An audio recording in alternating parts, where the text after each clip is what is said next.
welcome back to the Broad Street Coverage Podcast. Once again with myself, Philly Sports Today, Nate, Philly Sports Gang, and Alex, Philly Eagles Only. So obviously Doug got fired, and we have a lot to say about it. So Alex, you want to kick us off? Yeah, so the reason why Doug was fired apparently was because the owner, who is obviously Jeffrey Lurie, he wants a top five offense, according to Adam Kaplan, which makes sense. He's a big offensive guy. And so his thought process is, I'm talking about Doug here, he wants to inherit guys from the organization. So guys like Press Taylor, and basically elevate everyone's coaching. And Lurie's thought process was, we have to get outside guys like Jim Caldwell, outside guys like Mike Kafka to be our offensive coordinator. And I don't think Doug wanted to do that. I think Doug wanted his own control over the organization. And Jeffrey Lurie had him on a short leash anyways, and he cut that leash, and now here we are. So I 100% sounds like agree with yeah. Lurie's decision to want an outside hire. Yeah. I mean, Yeah, 100%. you're not going to – I don't know how you can justify promoting from within. Like, you really can't. Like, what has Press Taylor done to deserve an offensive coordinator job? Exactly. He's done absolutely nothing to deserve that. Because he's buddy-buddy with Wentz. Like, here's the entire report. According to Jeff McClain of the Philadelphia Inquirer, on top of promoting Press Taylor to offensive coordinator, Doug Pederson also planned on promoting Andrew Bynum from passing game analyst to quarterback coach, defensive lineman Mac Burt, or former defensive back coach Cody Unelin to defensive coordinator, and wanted to retain Dave Phipp as special teams coordinator. So, not a lot of changes there for 4-11-1 you need team. change So after season. Well, exactly. I'm not saying you need. Like, I didn't expect Doug to be fired at all. Like, so I didn't think we were going to change. I didn't either. I didn't think we were going to change that drastically.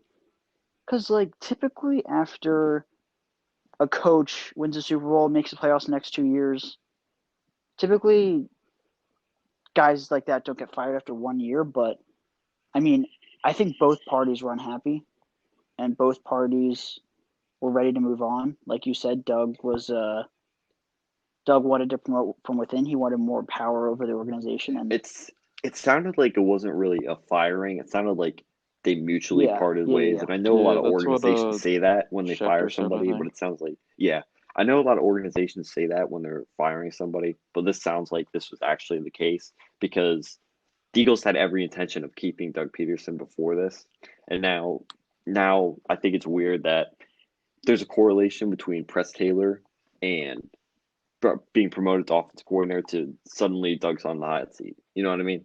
So it was clearly mutual. It was mutual, and so. I mean, Doug clearly thinks he'll be able to get a job elsewhere, whether it's this year or next year if he wants to take a year off. So, I mean, he thinks he's a proven coach in this league, which he is a proven coach in this league. This year was obviously terrible in basically every way, but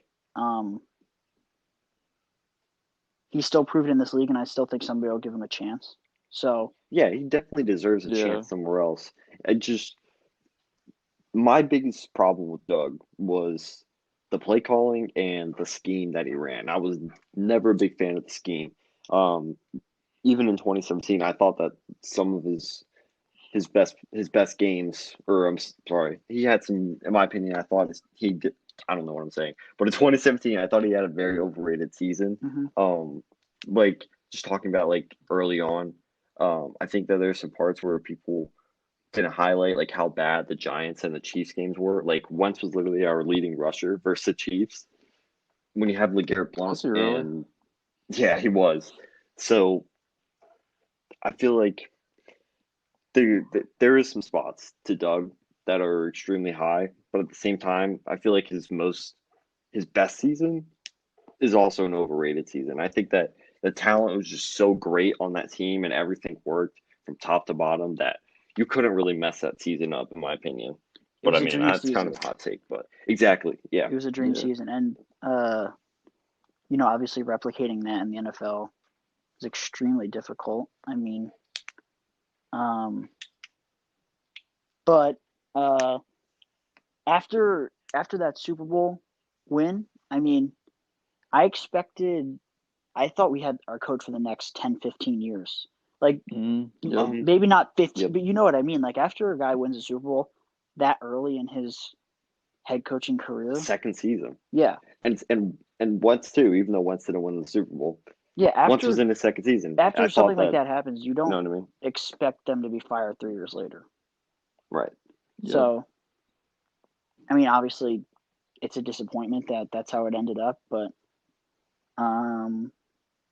now we just have to move on and hope that somebody can come in and turn it around for us. And who do you guys think the best man for that will be? Well, there are a lot of unrealistic candidates. Like, obviously, the best candidate, in my opinion, is Brian Dable from the Bills. But I think, like Mike Garafolo said, that the Eagles are a little late to that party. Mm-hmm. The reason why I like Dable so much is that he's proven to develop quarterbacks with high upside. Josh Allen, for example, who's never really the best player, most accurate player coming out of college, but he had an extremely high upside. And Brian Dable Now you clearly can argue him as one of the top like 4 to 5 quarterbacks in the league. right, exactly. And if the Eagles want to keep Wentz, they could hire Dable and hope that he develops him. If he doesn't develop him, well then Brian Dable was also Jalen Hurts' quarterback coach at the University of Alabama. So Yeah. there's correlation there. I think that it would be a perfect fit. I just don't see it reasonably happening. About Allen's development, though, like you could also argue that he was more of a raw talent, and Wentz kind of like has a lot that he has to fix. Like he's been, you know what I mean? Yeah. Like when a player first comes in the league, it's easier to develop a guy than freaking year 6 now we're going on next year. Mm-hmm. So Yep. that's another thing. But like you said, even if he couldn't develop Wentz, he'd always be a great fit with Hurts. And but again, that goes back to the last conversation that we had last week about like putting Wentz back as a starter is going to crush Hurts. But now that we got a new coach, the goal is to try to fix Wentz, isn't it? Well, I mean, I think that has to be the number one goal is fixing Carson Wentz because you paid him so much money and you also invested tons of draft capital into him. It's not like you drafted him with the second pick and you just had an awful season. You were the 14th. I think you were the 14th pick in the draft that season. Either 14th or the 12th. I can't remember. But you traded Byron Maxwell, Kiko Alonso, and a bunch of other stuff I can't remember for the 8th pick. You then traded more to get the second pick and eventually take Wentz. So there's a lot that goes into that, even just the contract. So I feel like that's something we have to take in perspective too. So the Eagles aren't just going to throw Carson Wentz away, in my opinion. No, they're not, and they made that clear by firing Doug. Like Wentz is our priority. Well, like you said, I mean, even if it was mutual, Wentz is the priority. But it remains to be seen if Wentz is even fixable. I mean, do you guys think that he's fixable? Like, do you think he still has a shot to be our franchise quarterback? Me and PO have been we've been arguing about this recently. I don't really have much faith in him. PO has a lot of faith in him. Yeah, PO changed quick after Doug got fired. He was back on the Wentz wagon. I'm not on the Wentz wagon. I'm just willing to give him another chance now because I don't think that with the current coaching staff that we had, there was no reason to believe that Carson Wentz would ever come back to even his 2018 or 2019 self, much less his 2017 self. But now that he's going to have a completely different coaching staff, a completely different culture with him, I think that it's fair to assume that he'll at least not be terrible. I mean, yeah, that's just how I see it. I don't think he'll ever be this bad again. No, I just don't think he's going to be like a top quarterback or like I think he'll be average at best. But the thing is with Wentz is that he has so much physical upside, like just talking about like his size, his arm strength, just like stuff that you can't teach. He has so much of that. I don't think it's worth just throwing him out after one extremely bad season. Then again, you're losing the value for him. But would you rather have an extra second round pick or would you rather have a potential franchise quarterback? That's just how I see it. I'd rather have a potential franchise quarterback, and then if Wentz becomes the guy, then what, you trade Hurts? I mean, or you keep Hurts as a backup when we all know, well, he definitely believes, and I think that he could start elsewhere for sure. I mean, yeah, that's probably true. But like when you get onto the trade market, teams are going to be like, well, why didn't he beat out Wentz? True. You know what I mean? True. And that's gonna lower his volume a little bit, or his value. So I think that if you're going to get rid of him, there should be no. I'm talking about either Wentz or Hurts. It should be this offseason. There should be no quarterback competition. Yeah, you just pick one, and that's how I see it. That's what I was gonna say. Like, I feel that we should just trade Wentz now, and then next year, have Hurts with a new coaching staff, and then if Hurts isn't it, just draft a new quarterback. Because in my opinion, I don't think it's worth the risk on keeping Wentz. I'm not gonna lie. Hopefully, he proves me wrong because I think he's going to stay, and I want him to prove me wrong, obviously. But I just don't think that it's the right move now. I would be pretty disappointed if we traded Jalen Hurts. Yeah, because, me too. I mean, like, after watching him play, I mean, you can't tell me that he didn't excite you. I mean, no, he definitely did. He was definitely better than Wentz this season. Like, just trading him away. Not up for debate. Imagine you trade him away. I'm not saying that he's going to become like a superstar quarterback, but like, you never know, right? He has a lot of things going for him. So, I would be disappointed if we traded Hurts, but at the same time, you can't keep both. You can't have another QB controversy. It's just not good for either of them. So yeah, it's just going to be a really hard decision. The last thing you want is a divided locker room again, because we had that in 2018 with Foles. We had it in 2019 with Foles. Now we're having it in 2021 with Wentz and Hurts. Last thing you want. I'd rather have one bad quarterback than one bad quarterback, one mediocre quarterback, and a quarterback controversy. That's how I see it. That's a good point. So what do you guys think? Do you guys think that there's a lot of speculation going on right now that the reason why Doug Pederson is out is because the Chris Mortensen report that Doug Pederson and Carson Wentz, they have a relationship that's broken beyond repair. Do you think that had anything to do with potentially Doug getting fired, or is that just speculation? I think it absolutely did. I mean, sorry,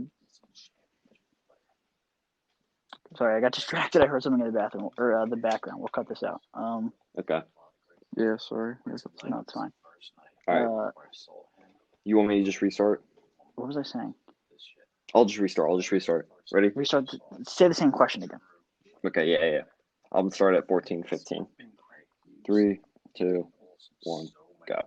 Okay, so do you guys think that the reason why Doug Pederson is out, or not just the reason, but the reason why Doug Pederson is out is because Carson Wentz and Doug Pederson's relationship, and mentioned in the Chris Mortensen report that it's broken beyond repair? What do you guys think about that? I think that it's absolutely a reason. Wentz definitely couldn't have taken the decision very well when he got pulled, which I was talking to somebody in a chat a while ago. It's just like maybe Wentz has some growing up to do. Like, if you can't see that you deserve to be benched, then I really don't know what to tell you. But obviously, every NFL quarterback, every NFL player thinks that they're better than the person that they're competing with. You know what I mean? That's right. That's competition. Like, if you didn't think that, then you wouldn't be. You're not made for the NFL. You know what I mean? Like, that's just what people. That's just what people naturally think. They're naturally going to think that they deserve the position, that they could do the position better than the person they're competing with. But at the same time, at some point you have to be realistic and see, like, I was playing by far the worst football of my life. He had every right to pull me, especially when we're having a losing season this bad. So if that really is the reason, like, if if it had anything to do with Wentz being upset with Doug or anything, then I think that's more of a bad look on Wentz's part than Doug's. But I don't know what you guys think. I totally agree with you 100%. And I also think it's a bad Same. look that Carson Wentz isn't speaking to the media and he's dodging everybody. Yeah, I was gonna bring that I up. think that's a really bad look. I think that even just like sending out a tweet or something, just trying to clear the air. Like when that Chris Mortensen report came out, if it was a fake report, do you know how many athletes would go out there on Twitter and say, this report is fake? Well, he claims he's a ghost on social media, so. I mean, but we all know that's it's not not an excuse, though. I know it's not. It's not an excuse. Yeah. But I don't know. I guess he feels like he tells everyone that he doesn't pay attention to that stuff, and then by responding to it, he would contradict that statement. But I don't know. I mean, yeah, that's a fair point for sure. But I feel like it's common knowledge. Everybody knows about that report. You know what I mean? Like, yeah. Of course. He's probably not he denying knows it that because it's report is true. It's definitely true. Like Exactly. Yeah. there was tension there. There was obvious tension um, there, much more than obviously we could see on. There's a lot more behind the scenes that we didn't know about. Obviously, there were probably multiple arguments. We have no idea. I wish that we could have a little more information, but we don't. So we just have to go off speculation at this point. An interesting point about this is I forget, when did that report come out? Like, didn't it come out the morning of the final game of the season, right? So they were talking about this on Eagles post game live about Doug said that he hadn't heard about the report at all in his post game press conference. He hadn't heard about it at all. You think that and he also said that him and Wentz never discussed it. You think that after walking by each other multiple times, probably talking pregame, you think that they didn't talk about this at all? Like, there's no way that I mean, Doug's clearly BSing. they wouldn't bring it up at all. That's clearly Yeah, BS. exactly. Like they definitely discussed it. They definitely know about it. It's probably true. Yeah, Right. for sure. 100%. For sure. And I would love to know how that conversation went. But yeah, that maybe even fueled the tension even more. You know what I mean? Mm-hmm. It was probably it probably got to the point where, I mean, I'm not saying that they couldn't be in the same room, but like when something like that comes out, it was probably awkward to be together. Oh, you know definitely. what I mean? Definitely. So yeah, it's either you get rid of Wentz or you get rid of Doug at that point. So yeah, you asked if the report was true. The report's 100% true. There was definitely tension. Mm-hmm. Mm-hmm. One thing that I find super interesting as well is whenever Carson Wentz goes to the sideline after a play or after a drive or after an interception or after a turnover, he never goes to Doug Pederson. He never goes to a coach. He never goes to a player. He goes to the tablet and sits on the bench by himself. And I think compared to Jalen Hurts, who did do that, who did go up to the coach, I think that is a lot to say when it comes to Wentz's relationship with not only the coaching staff, but maybe some players on the team. You know what I mean? Because if you have that sort of friction where you just don't want to talk to anybody, I think that says a lot. Yeah, and then that being said, we're still gonna keep him around. Like, you know what I mean? Like, if he has tension with players on the team as well, I mean, I don't know. Well, I mean, I don't know the entire. We don't know the whole thing, but going off what we were talking about last week, I think that the more and more that I hear, and the more that I just use common sense, I could definitely see Wentz being a locker room cancer. And I wouldn't say cancer. Maybe not cancer in the way that Problem. people like freaking. Who am I thinking of? I don't know, like Antonio Max Brown Kellerman. or something. But like, oh, I thought you were talking about how Max Kellerman talking about. Never mind. No, I'm just saying, like, maybe not like an absolute. I don't know what I'm trying to say, but you know what I mean. Like, Head case. Yeah, he's not a head case, but I could definitely see. Like, he probably doesn't like call guys out, but the point of him being a cancer might just be that he's not like he doesn't communicate, and he keeps to himself. And as a quarterback, you can't do that. Like you said, after a play, you have to communicate with your players and your coaches. You have to keep everybody involved in the know. You have to make it seem like it's a team. You know what I mean? Like if you just go over to the tablet by yourself, and I don't know, it's just not a good formula for success. Yeah, for sure. All right, Alex. So you have some thoughts on who you think we should hire to be next coach, and you have a pretty good insight on the potential candidates. So what are you thinking so far?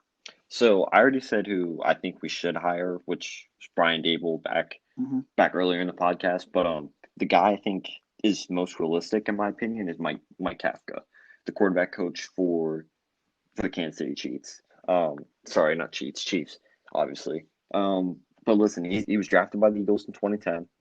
He's part of the Andy Reid coaching tree. The Eagles obviously have a huge amount of respect for him. He played a huge role in developing Patrick Mahomes.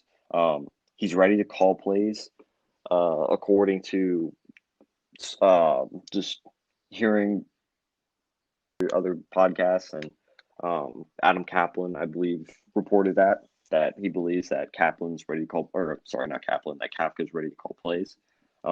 So the only question I have about Kafka isn't about his X's and O's, his football mind. I think it's more so his leadership role and how good of a leader is. Is he a leader of men? And I think that's the number one question with Kafka. But outside of that, I would hire him today. Out of the candidates that I think are most realistic. Well, something I saw. Go ahead. Something I saw earlier was that. Do you think it would be too big of a jump for him to?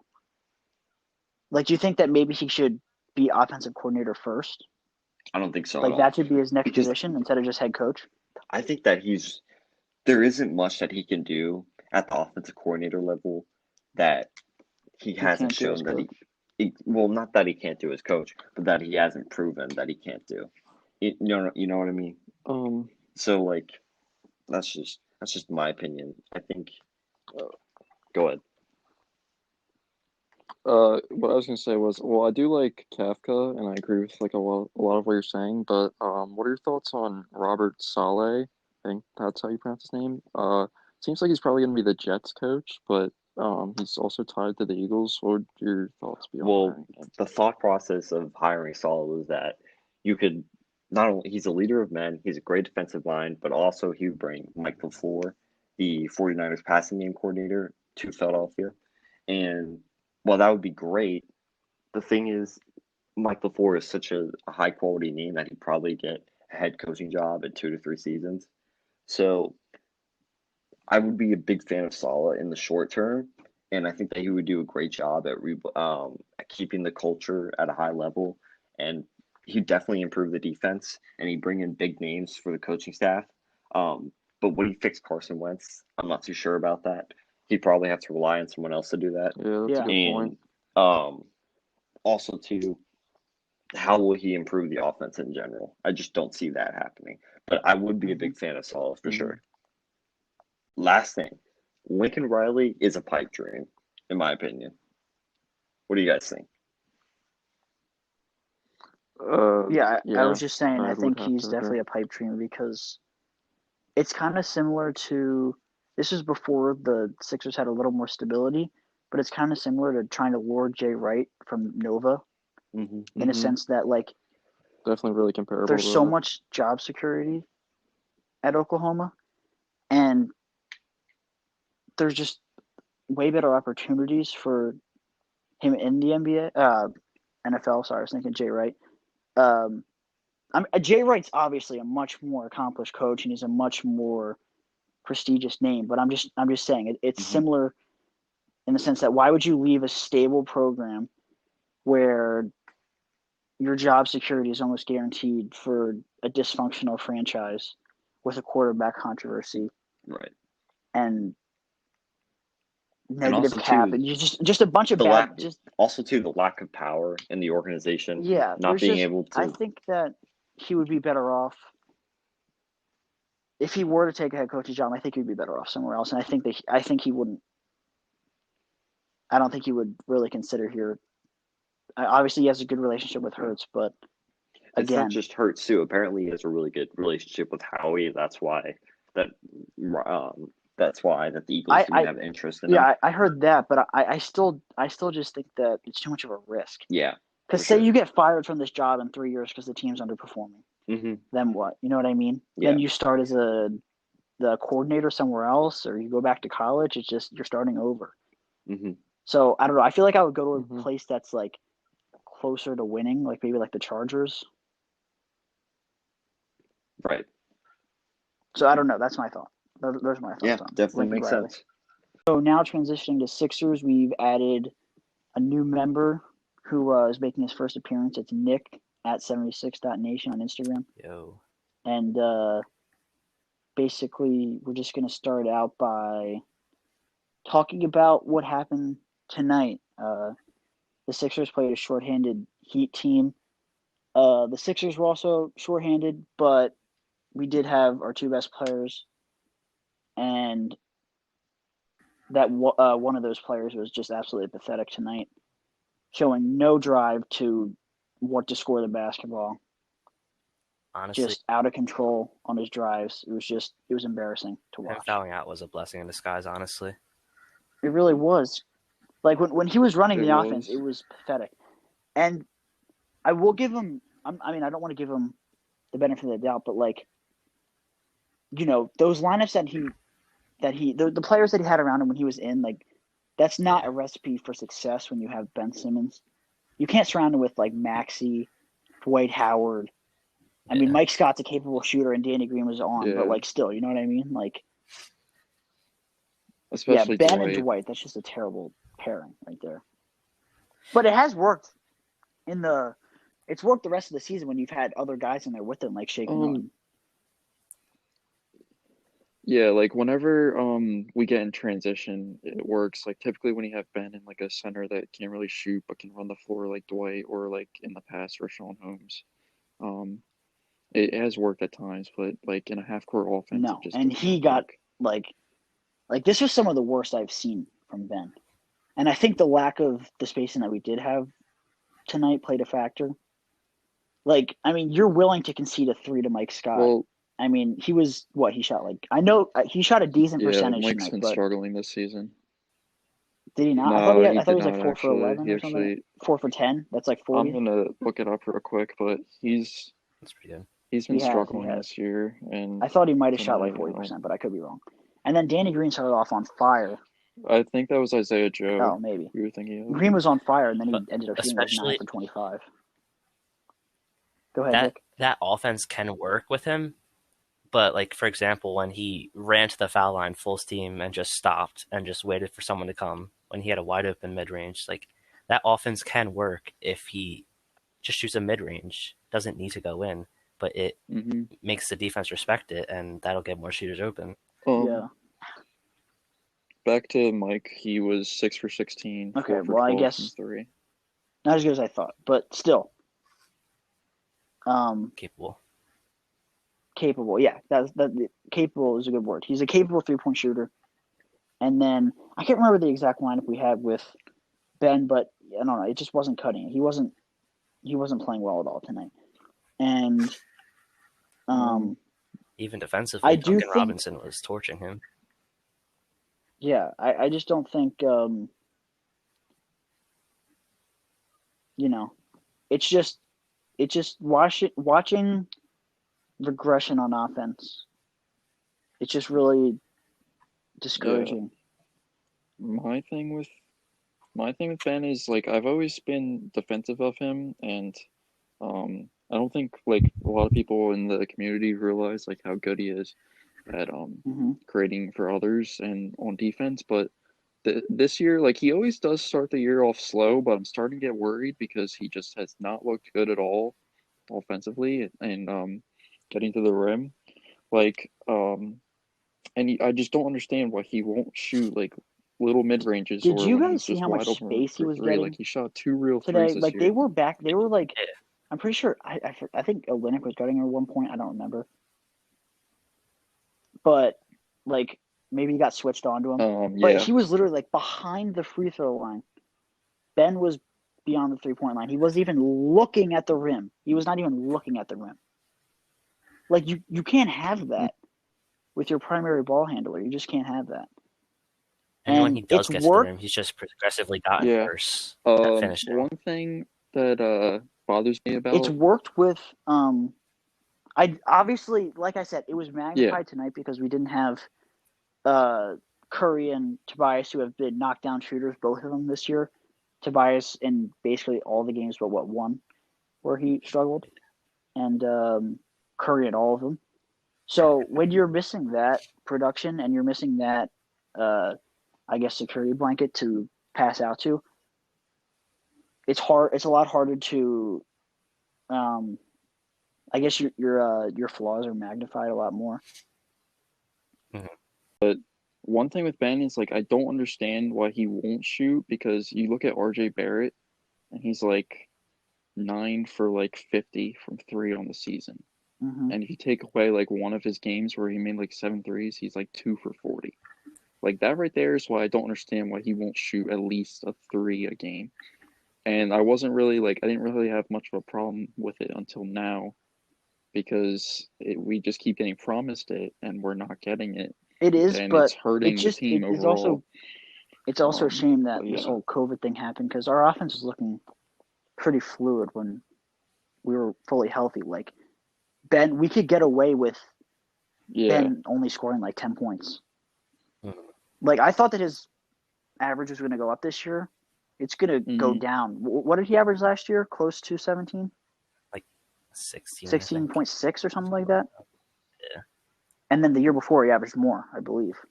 He averaged over 17, Close right? to 17, yeah. Or over, I don't know. Either way. Yes. He's always been around 17. This year, I'm thinking he's going to finish like below It's always 15. been around the same. I'm not even kidding. But again, that can be fine when you have Seth Curry, who's likely going to average over 16 if I think he'll keep up the pace. Like, he's getting open looks every game. And Tobias. Yeah, he's shooting career high, like, Tobias is just so much better this year, so much more fun to watch. Minutes. So much quicker with his decision making. Yeah. You know, it's just so would you surround him with that, and then obviously Embiid, who can stretch the floor himself? That's a recipe for success. But his flaws are really magnified when you put him around the players he had tonight. Like, Ben's a complimentary player. He's not a guy who you can put out on the floor with 4 other scrubs and expect him to. Yeah, you can't lean. Yeah, exactly. You can't lean on him. He's a complimentary guy on a really good team.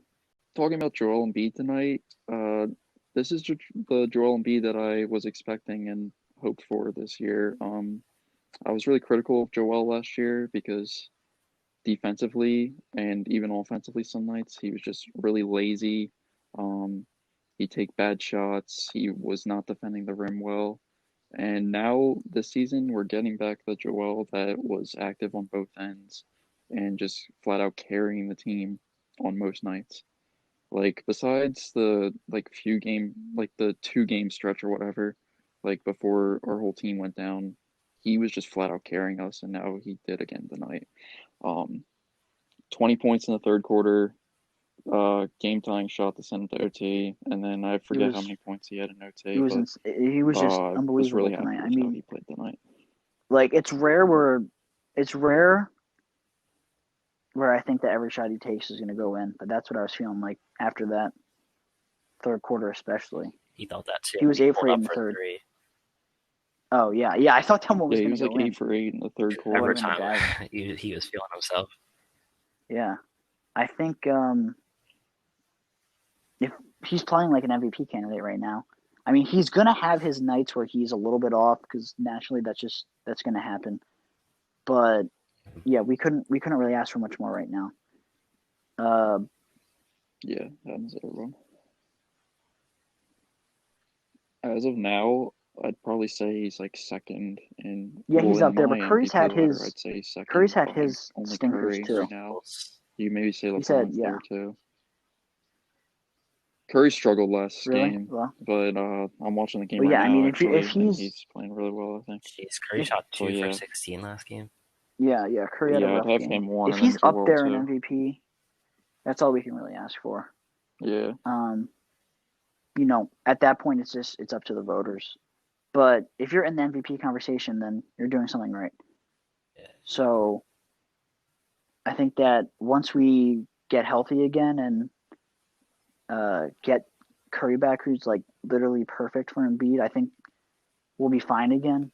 But you know, Simmons right now, his biggest asset to us is his defense and his transition game and his playmaking. But yeah, He's just got to push it. once we get to half court offense, I'm still kind of. I mean, in the games that we've played in the clutch this year,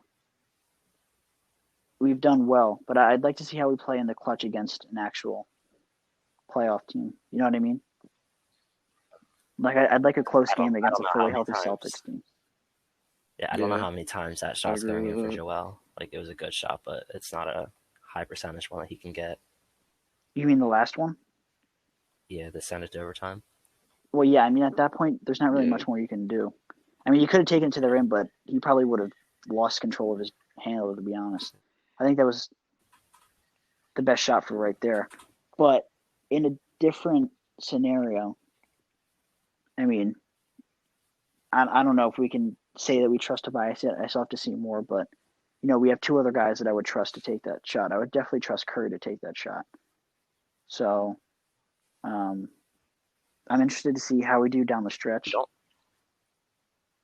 What do you say? You don't really need somebody like Jimmy to like ISO for the last shot. Like, Doc's been really good at calling plays out of the timeout, and just getting Curry an open look or getting Danny Green an open look would be a good shot in my opinion. And Embiid's more clutch than people give him credit for too.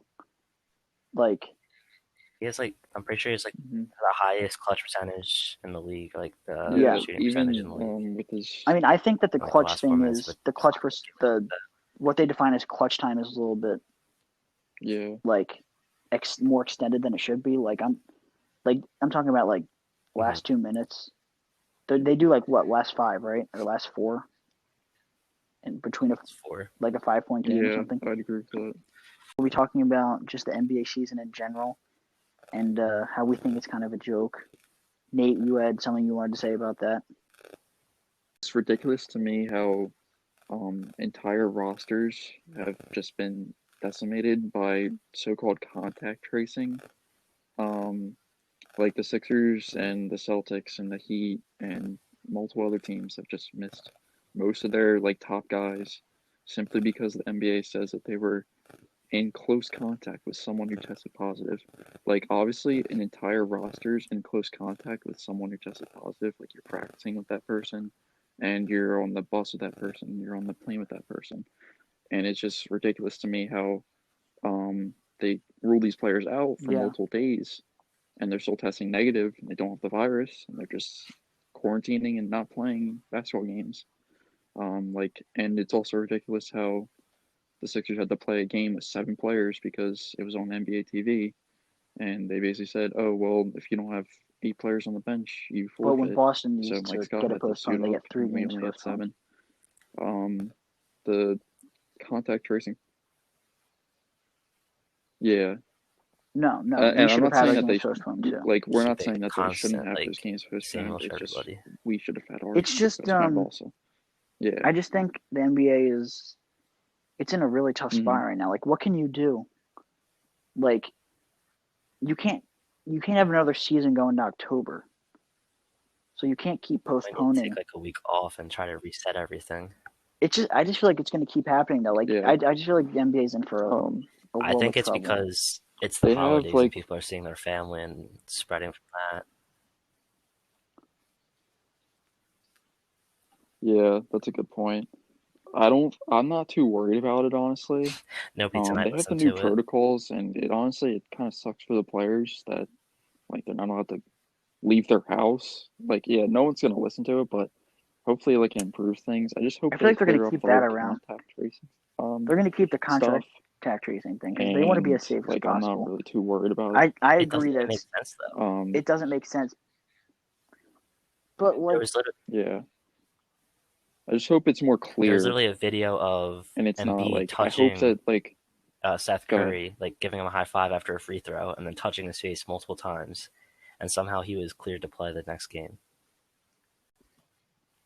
they should at least like the contact tracing, like if they made players miss a game, then that's all right, I guess.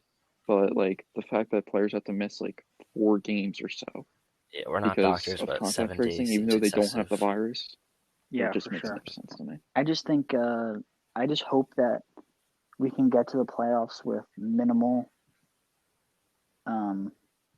seeding